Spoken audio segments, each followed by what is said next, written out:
Assalamualaikum warahmatullahi wabarakatuh. Alhamdulillahirabbil alamin. Tsumma alhamdulillahirabbil alamin wa bihi nasta'in ala umuri dunya waddin. Wassalatu wassalamu ala asyrafil anbiya'i wal mursalin wa ala alihi wa sahbihi ajma'in. Qala rabbi shrah li sadri wa yassir li amri wa hlul 'uqdatam min lisani yafqahu qawli. Allahumma anfa'ni bima 'allamtani wa 'allimni ma yanfa'uni wa zidni ilman warzuqni fahman wa 'amalan maqbula bi rahmatika ya arhamar rahimin. Alhamdulillah, Bapak Ibu hadirin rahimakumullah, kita senantiasa menyampaikan puja dan puji dan syukur kepada Allah yang telah memberikan berbagai macam kenikmatan, sehingga Allah sampaikan dalam surah Al-Kautsar, a'udzubillahi minasyaitonir rajim, bismillahirrahmanirrahim, inna a'tainakal kautsar, sesungguhnya kami, kata Allah, telah memberikan nikmat yang banyak, yang besar, yang agung untuk kita semua manusia. Maka hendaklah dalam keadaan sadar, dalam keadaan kita betul-betul yakin bahwa kita ini banyak diberi nikmat oleh Allah, maka Allah perintahkan kepada kita, fasholli li rabbika, maka kita salatlah dengan menyebut nama Allah, wanhar, dan berkorbanlah. Bu, siap berkorban, Bu? Siap berkorban untuk suami? Korban apa, Pak? Korban perasaan. Baper, ya, terbawa perasaan, akhirnya menjadi koper, jadi korban perasaan. Jadi baper membawa koper, ya. Bapak-bapak suka bawa koper nggak, Pak? Pak suka bawa koper nggak? Koper jadi korban perasaan. Kira-kira yang paling egois itu dalam rumah tangga itu suami atau istri? Yang paling egois siapa, Pak? Contohnya gini, yang menentukan anak sekolah di mana itu bapak atau ibu? Yang menentukan makan di mana itu kalau sedang keluar itu bapak atau ibu? Yang menentukan kalau mau beli mobil itu warna putih atau hitam itu ibu atau bapak? Oh, suami. Ya, saya berapa tanya, hampir semuanya ibu. Ya, karena memang ibu itu manajer. Jadi kita ikut saja ya bapak-bapak itu, ya, ikut manajer sudah. Baik, alhamdulillah, kalau masih kita yakin bahwa Allah masih berikan nikmat pada kita, yaitu usia, maka kita insya Allah yakin masih diberikan rezeki yang tidak akan pernah putus kecuali ajal datang. Ya, fa idza jaa ajaluhum, ketika datang ajal kita semua, la yastakhiruna, tidak akan pernah dimundurkan satu detik pun, wala yastaqdimun, dan tidak akan pernah dimajukan walaupun satu detik. Itu sudah ketetapan Allah. Baik Ibu, Bapak, Ibu Allah, kita akan sampaikan dalam waktu yang singkat ini pada subuh Ahad pagi ini yang berkah ini tentang surah Al-Baqarah ayat 45 dan 153, yang mana sering kita baca dan sudah mafhum, kita hafal ayatnya. Dalam surah Al-Baqarah ayat 45-nya adalah a'udzubillahi minasyaitonirrajim, wasta'inu bis-sabri was-shalah wa innaha lakabiratun illa 'alal khashiyin. Kemudian dalam 153-nya, ayat 153-nya di juz 2-nya, ya ayyuhalladzina amanu sta'inu bis-sabri was-shalah innallaha ma'as-sabirin. Kalau pertanyaan ini disampaikan ketika lomba tahfiz, MHQ, Musabaqah Hifdzul Quran, tidak sedikit peserta itu yang keliru, kebalik-balik dengan ayat ini, tidak sedikit. Misalkan ketika juri mengatakan, lanjutkan ayat, wasta'inu bis-sabri was-shalah innallaha ma'as-sabirin, langsung gitu biasanya jawabannya. Padahal itu ini ayat yang 45 ini. Kalau ayat 45 itu wa innaha lakabiratun illa 'alal khashiyin. Baru kalau ketika diawali dengan ya ayyuhalladzina amanu sta'inu bis-sabri was-shalah, baru jawabannya innallaha ma'as sabirin. Nah, asbabun nuzul ayat itu disampaikan bahwa Orang beriman, Bapak Ibu, orang beriman itu kata Nabi dalam sebuah sabdanya, ad-dunya sijnul mu'min. Dunia itu penjara bagi orang beriman. Dan orang kafir memaknai dunia ini sebagai jannah, sebagai surga. Maka kalau kita pahami dunia ini sebagai penjara bagi kita, orang yang beriman, maka jangan pernah berharap kebebasan sesungguhnya di dunia ini. Jangan pernah berharap kenikmatan yang panjang di dunia ini. Dunia hakikatnya cuma 3S. Sebentar, sedikit, dan sementara.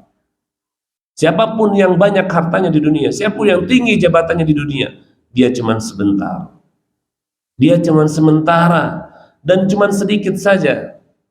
Bagaimana Fir'aun yang hartanya banyak, tahtanya tinggi, jabatannya tinggi, bahkan ngaku Tuhan.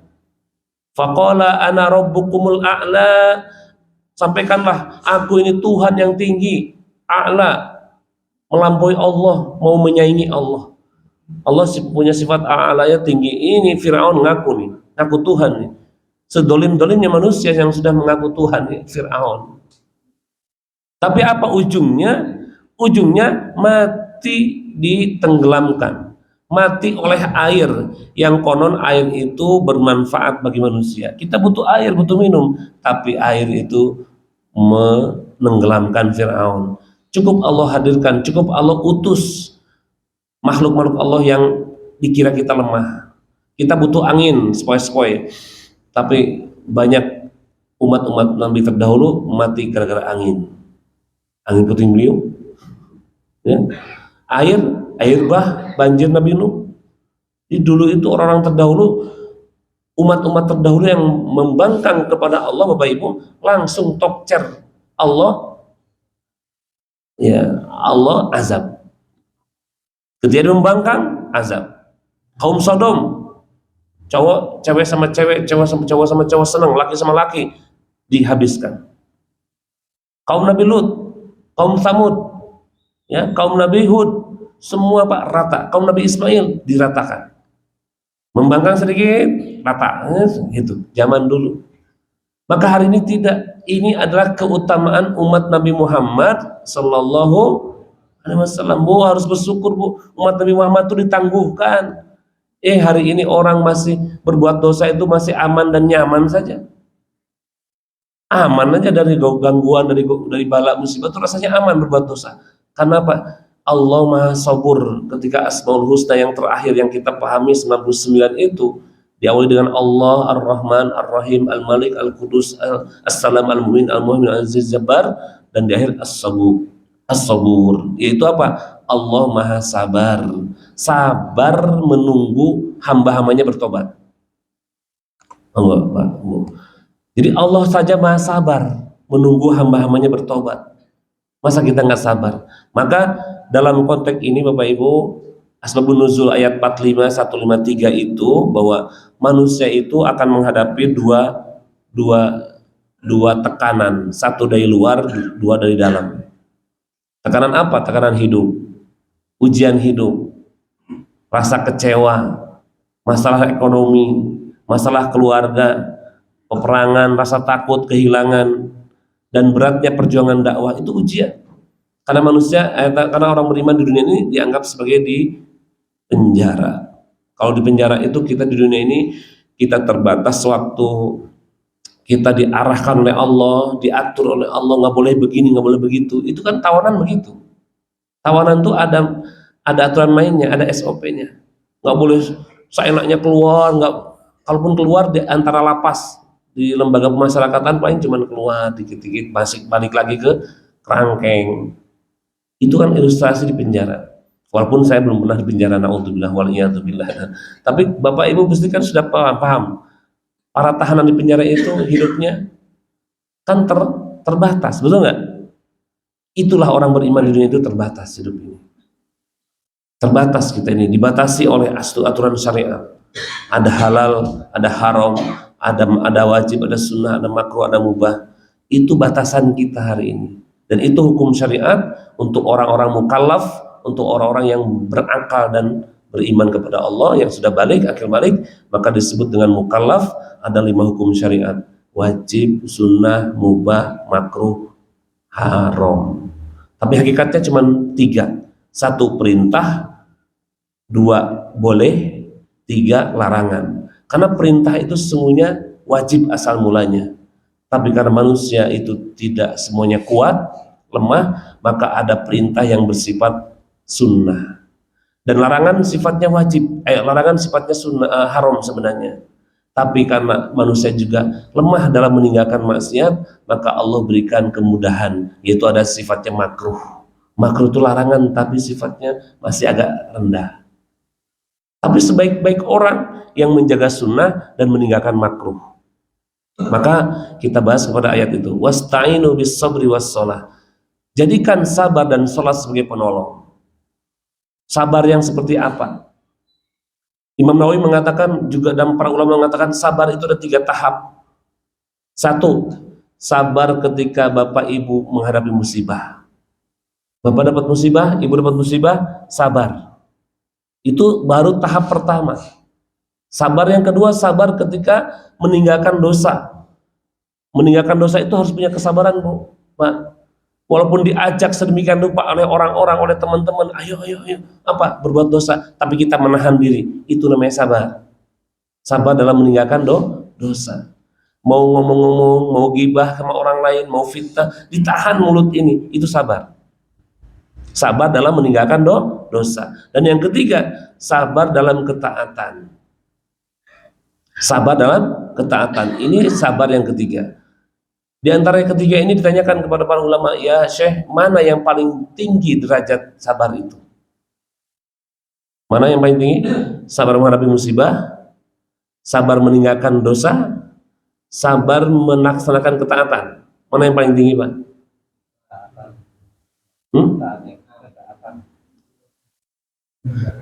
Sabar dan meninggalkan dosa. Ternyata itu derajat paling tinggi. Dikatakan bahwa sabar dalam menghadapi musibah itu cuma Allah berikan apa? Berikan 300 derajat pahalanya. Kalau sabar dalam meninggalkan dosa, ada meninggalkan ketaatan 600 derajat. Tapi kalau sabar meninggalkan dosa itu 900 derajat. Kira-kira coba, kita lebih mudah mengajak orang kebaikan atau lebih mudah melarang orang berbuat jahat, Pak? Pak, lebih mudah amar ma'ruf atau nahi munkar? Lebih mudah mana kalau kita berdakwah? Amar ma'ruf, ayo ngaji, ayo, atau Pak nggak boleh Pak, itu dosa Pak. Lebih mudah mana kita berdakwah? Amar ma'ruf. Kalau nahi munkar, mencegah kemunkaran itu berat. Ada rasa perkewuh, ada rasa nggak enak Padahal orang sedang berbuat dosa, mampu nggak kita mencegah dia untuk tidak berbuat dosa? Mampu nggak? Tidak semua mampu. Karena malu, perkewuh. Perkewuh itu apa ya? Udahlah, biarin lah, nggak urusan kita lah. Yang penting kita baik lah. Biarin lah dia. Padahal lewat, kita mau, misalkan ya, kita mau ke masjid, tapi ngelewati jalan, ngelewati sekumpulan orang yang sedang asik berbuat dosa. Tapi kita belum sampai untuk melarang, Pak nggak boleh gitu Pak, itu maksiat, itu dosa Pak. Kita belum sampai, cuma kita lewat gitu aja. Paling di hati aja, sebagai aful iman, sebagai lemah-lemahnya iman tuh menolak di hati. Ya Allah, kok orang kok begitu ya berbuat dosa ya. Tapi ya Allah, aku lisan ini keluh, lisan ini bisu, tertahan. Perbuatan aku nggak mampu untuk melarang mereka ya Allah, tapi cuma di hati saya ingkar ya Allah. Itu lebih baik, masih lebih baik, karena itu selemah-lemahnya iman. Ya, itu selemah-lemahnya iman. Tapi kalau tidak ada rasa begitu sama sekali, cuma lewat gitu aja. Orang berbuat dosa cuma diem dan nggak ada di hati penolakan, bisa jadi iman kita dipertanyakan oleh Allah. Harusnya itu amar ma'ruf nahi munkar, ajak kebaikan, tolak keburukan. Tapi menolak keburukan itu butuh effort, butuh sumber daya yang kuat, butuh kekuatan baik fisik, baik kekuatan lisan, kekuatan dalam berorasi, berceramah, karena harus tepat kata-katanya, bil hikmah, dan kata-kata yang enak. Karena orang juga hari ini kalau ditempa atau diberikan nasihat, tausiah, tapi kalau kita nggak benar, nggak tepat cara penyampaiannya, jadi bahaya. jadi bumerang buat kita. Benar sih kita, tapi nggak benar penyampaiannya, nggak tepat, maka jadi musibah untuk kita. Itu pun dalam marhalatul dakwah, dalam konteks tahapan dakwah itu memang berat, Bapak Ibu. Ada kalanya, kata Ibnu Qayyim al-Jauziyah, kita ada kalanya satu ketika dakwah kita tuh baru amar ma'ruf terus. Ajak dulu orang berbuat baik, ajak dulu berbuat. Maka itu salah satu cara jika Bapak Ibu belum sempat dan belum kuat untuk menolak kejahatan, keburukan, maka perbanyaklah waktu untuk mengajak kebaikan. Misalkan ya, misalkan ada yang tidak baik di lingkungan kita ini, kalau kita belum sampai kuat untuk menolak yang jelek-jelek itu, maka ajaklah kebaikan dulu. Buatlah kebaikan di setiap waktu. Sehingga apa? Sehingga orang itu hampir tidak punya waktu untuk berbuat dosa. Harusnya itu jam 8 malam tuh orang tuh kumpul-kumpul, main-main, judi, misalkan judi. Kita belum sampai lisan kita mengatakan, Pak, nggak boleh judi loh Pak. Belum sampai. Tapi gimana caranya di jam itu kita buat event acara untuk seluruh masyarakat kampung yang itu kebaikan isinya. Dan itu kita kalau toh harus melakukan biaya, biayain kita.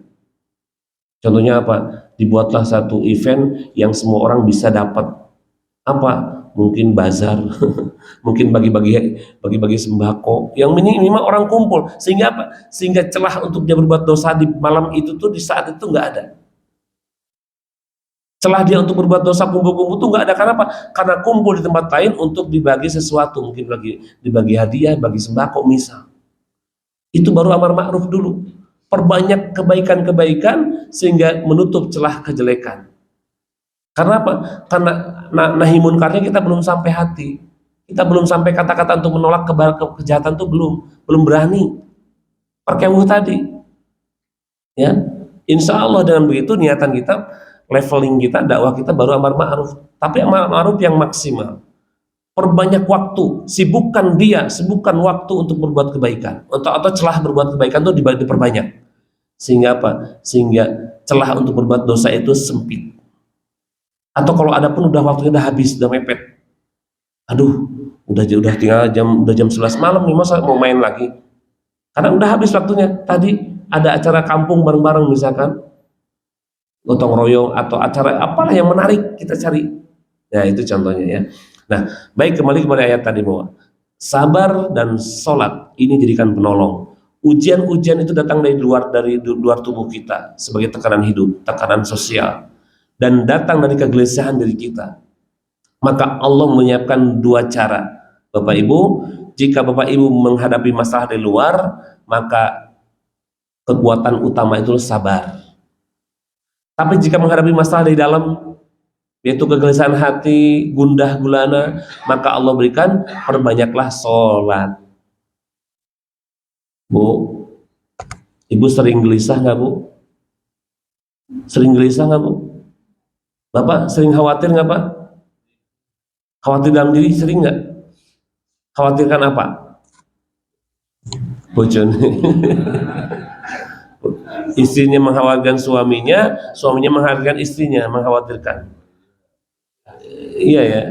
Karena apa? Karena istri katanya nggak dapat perhatian dari suami, dan suami nggak dapat penghargaan dari istri, nggak ada pengertiannya plus kepada suami itu.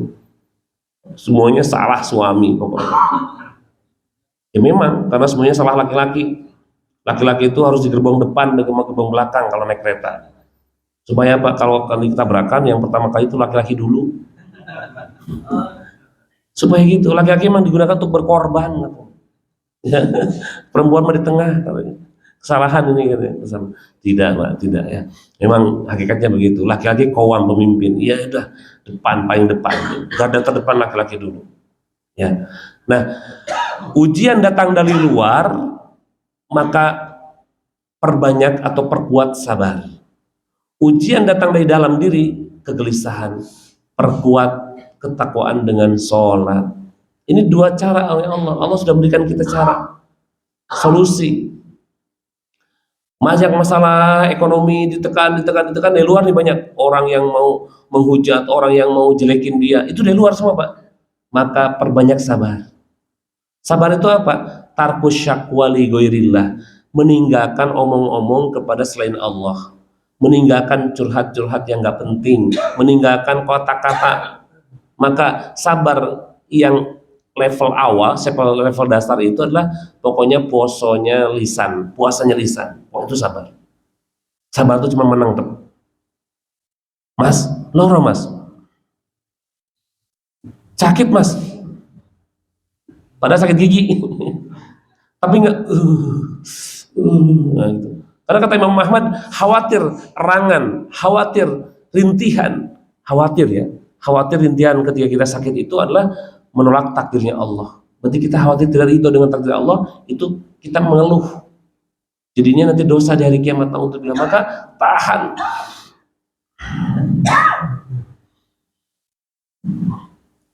Nikmatnya tuh rasanya nyut. Alhamdulillah, gitu ya. Misal itu saya belum bisa juga. Kalau sakit pasti ngerang juga. Walaupun ada yang mengatakan para ulama ya, kalau niatannya tidak untuk menolak takdir, nggak apa-apa. Sebenarnya orang itu curhat, mencari solusi dari bermasalahnya, asal tidak memprotes takdir, tidak dalam rangka menolak takdir, tidak dalam rangka menjelek-jelekan takdir Allah, maka hakikatnya boleh. Kita curhat ke orang lain untuk cari solusi dengan permasalahannya. Bukan berarti sabar itu diam. Tapi masalahnya hatinya, dengan diuji oleh Allah tuh dia tolak nggak ini? Kok ngene, kok begini? Nah, kalau sudah ada kata-kata kenapa aku, itu hati-hati. Kata-kata kenapa ini dialamatkan kepada seseorang atau kepada sesuatu akibat kekecewaan.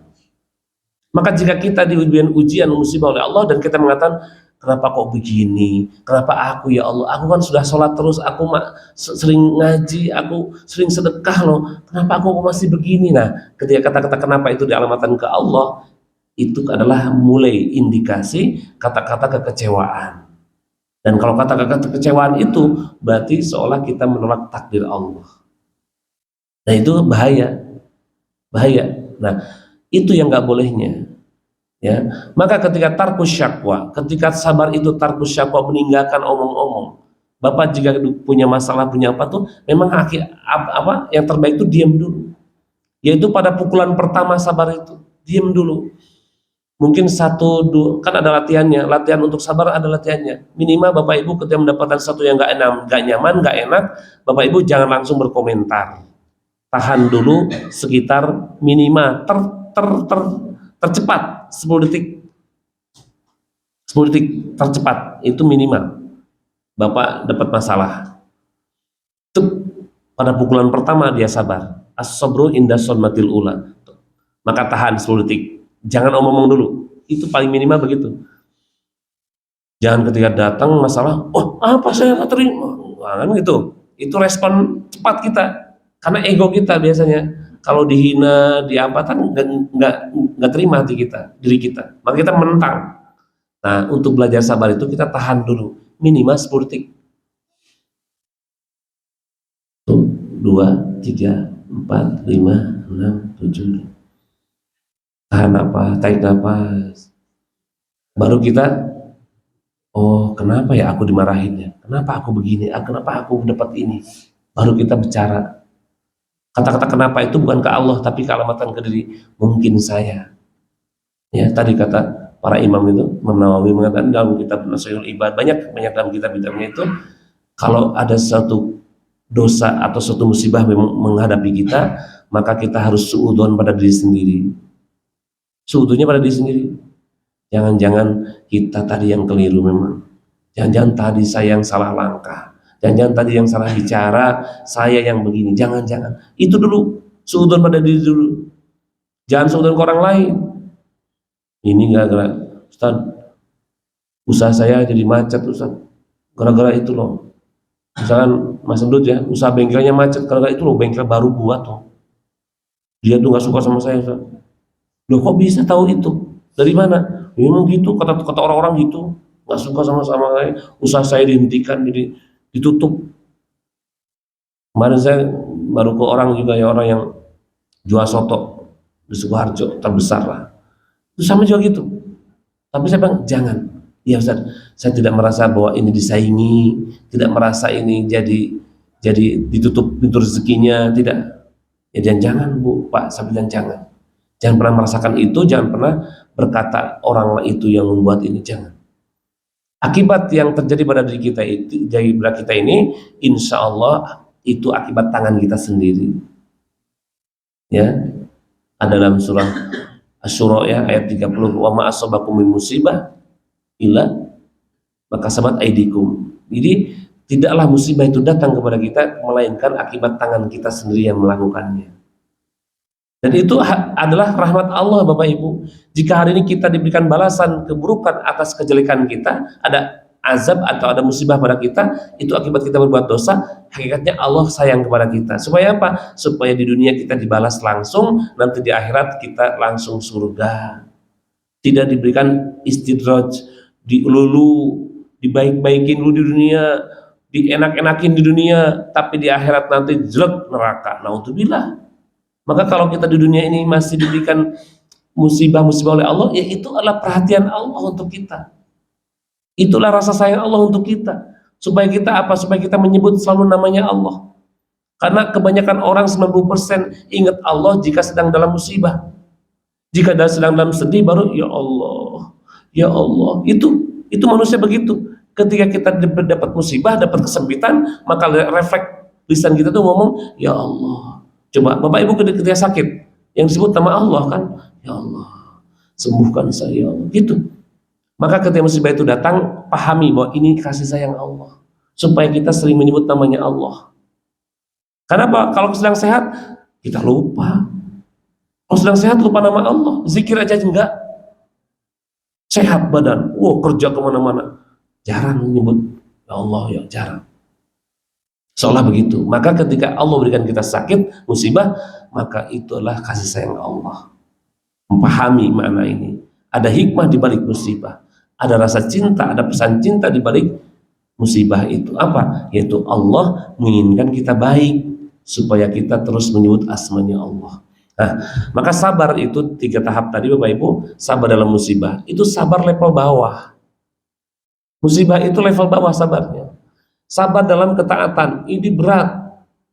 Dan ternyata sabar yang paling berat juga sabar dalam meninggalkan dosa juga. Dosa itu ditinggalkan berat, Pak. Maka sabar ya. Maka sabar ini adalah cara insya Allah untuk kita menghindar dari tekanan luar atau masalah-masalah dari luar. Dan yang kedua, sabar dari yang kedua, tekanan dari dalam itu kegelisahan hati. Maka Bapak Ibu perbanyaklah sholat. Maka Nabi pernah menyampaikan kepada Bilal bin Rabah, ya Bilal, arrehna bis sholah, arrehna bis sholah. Ya Bilal, sejukkan hati kita, itu sejukkan hati saya ya Allah. Ya Bilal, ayo kita dengan sholat. Maka Imam Nawawi mengatakan sholat yang apa? Yaitu sholat sunnah. Perbanyaklah Bapak Ibu ketika hati mulai gelisah, perbanyaklah sholat sunnah. Apa sholat sunat hajat? Ya, sholat sunnah keinginan. Hajat itu keinginan. Bapak Ibu punya keinginan, ingin anaknya soleh, sholat. Perbanyak sholat. Sebut nama anak itu dalam sholat. Bukan sebut Allahu Akbar. Namanya siapa? Muhammad. Ya bukan. Tetap sholat bacaan biasa. Tapi di hati, ya Allah, anak saya ya Allah mau ujian ya Allah, anak saya mau menikah ya Allah, anak saya mau mulai berumah tangga, anak saya mau mulai usaha ya Allah, berikan kekuatan ya Allah. Di hati fokus tapi minta ke Allah. Sholat, perbanyak lagi sholat lagi ya Allah. Sholat apa? Sholat supaya anak tambah soleh, tambah pintar. Jadi kita prihatin, kita tirakat kita banyakin berbuat baik gitu loh, maksudnya banyakin berbuat baik, bangun malam, sholat tahajud. Untuk apa? Ya Allah, supaya anak saya tambah pintar, tambah soleh, gitu. Nah itu perbanyaklah. Karena sholat sebagai penolong tadi. Kalau sabar itu penolong ketika pukulan pertama, kita diam dulu, kita memaknai bahwa Allah itu maha sayang kepada kita. Kita diberikan banyak musibah itu, ternyata Allah masih perhatian pada kita. Beda sama orang kafir, dibiarkan, dijarno, biar. Masyita, hiduplah sesuka kalian. Mau jadi ngapain, nggak urusan kata Allah, silakan. Berarti apa? Kan dibiarkan, kan dicuekin sama Allah. Kalau kita orang beriman enggak, kita suruh jam 3, jam 4 suruh dibangunkan. Apa sih lagi neneknya tidur? Ayo, kum fa'angdir, kumil laila, ya, sholatlah di malam hari, nisfahu aw inqus minhu qalila, separuhnya sedikitnya atau sedikit saja nggak apa-apa, menjelang subuh saja kamu sholat. Sholat apa? 1 rakaat sholat witir deh, minimal. Itu orang beriman begitu. Dia enak-enak di duhur, pas tidur di siang hari dibangunkan, sholat duhur. Ketika mau asar dibangunkan lagi, terang, asar dulu. Ketika maghrib sudah mau makan, maghrib dulu. Ketika mau tidur, sebelum sebentar isya dulu. Terus orang beriman itu terus dibatasi, di apa namanya, diambil waktunya oleh Allah untuk ini. Tapi itu rasa cinta Allah ternyata. Ya, maka sholatlah Bapak Ibu, perbanyak sholat untuk kita minta kepada Allah. Jadikan sabar dan sabar penolongan. Nah, intinya yang kedua adalah sholat. Sholat apa yang dimaksud? Kata Imam Nawawi dikatakan perbanyaklah sholat sunnah di siang atau malam hari. Kalau di siang kita pahami itu duha itu tak terbatas Bapak. Jangan dibatasi 2 rakaat, 4 rakaat, 6 rakaat, enggak. Duha itu sebanyaknya. Seperti hanya sholat malam, kalau di malam hari ada sholat malam, sholat tahajud, itu pun sebanyaknya, silahkan, sekuatnya. Dan kalau Bapak Ibu seorang pegawai, juga jangan dolim pada waktu gawe, waktu bekerja. Semua waktu habis untuk sholat sunnah, itu jangan boleh. Ya, pekerjaannya ditelantarkan. Kenapa? Aku sholat sunnah. Seorang satpam menjaga, tapi habis waktu di masjid untuk sholat duha misalkan, nggak boleh, itu dolim, nggak boleh ya. Baik. Itu mungkin Bapak Ibu sebagai penguat dan sebagai kesimpulan dari yang saya sampaikan pagi hari ini. Yang pertama adalah jadikan sabar, yang kedua jadikan sholat. Sabar dan sholat kata-katanya tidak lama. Wasta'inu bis sobri wassolah, pakai waw. Waw itu menandakan bahwa memang ada jeda sedikit tapi tidak lama. Jadi kalau kita sudah sabar menghadapi musibah, Bapak Ibu jangan berlama-lama diem, tapi langsung aktivitasnya itu beramal soleh. Amal soleh diwakili dengan sholat dalam ayat itu, karena sholat adalah amal utama, karena sholat adalah tiangnya agama. Maka bukan hanya sholat sebenarnya, tapi amal-amal soleh yang lainnya yang Allah minta, yang Allah ridhoi. Maka ketika kita dapat masalah, musibah, sabar dulu, maka langsung segera setelah itu adalah kita berbuat amal soleh, yaitu dengan sholat, sedekah, dan sebagainya. Ini adalah cara supaya kita menjadi orang yang terus diberikan ketenangan oleh Allah, walaupun datang ujian bertubi-tubi, tapi insya Allah ketenangan akan Allah munculkan dari 2 sifat, sholat dan sabar. Ya, mudah-mudahan Bapak Ibu kita semua bisa melaksanakannya. Mungkin sabar bisa, mungkin sholat bisa, tapi setelah itu pun ada masalah lainnya, itu apa? Ikhlas nggak kita dalam beramalnya. Ini adalah poin terpenting, bukan beratnya amalnya, tapi yang berat itulah ikhlasnya. Karena kita kadang ibadah masih karena orang, karena ibadah karena masih takut begini, ibadah karena masih ingin ini. Itu sebenarnya nilai keikhlasan kita masing-masing. Gak apa-apa, ikhlas itu bertahap. Awalnya semua orang, kata Imam Ghazali, ibadah itu awalnya riya dulu, baru nanti akhirnya ikhlas. Awalnya ragu dulu, baru yakin. Dan begitulah seterusnya kehidupan kita hari ini. Wallahu a'lam, mudah-mudahan ada manfaat yang bisa disampaikan ini. Semoga Allah jadikan kita orang yang sabar, yang mana pahalanya tak terbatas. Assalamualaikum warahmatullahi wabarakatuh.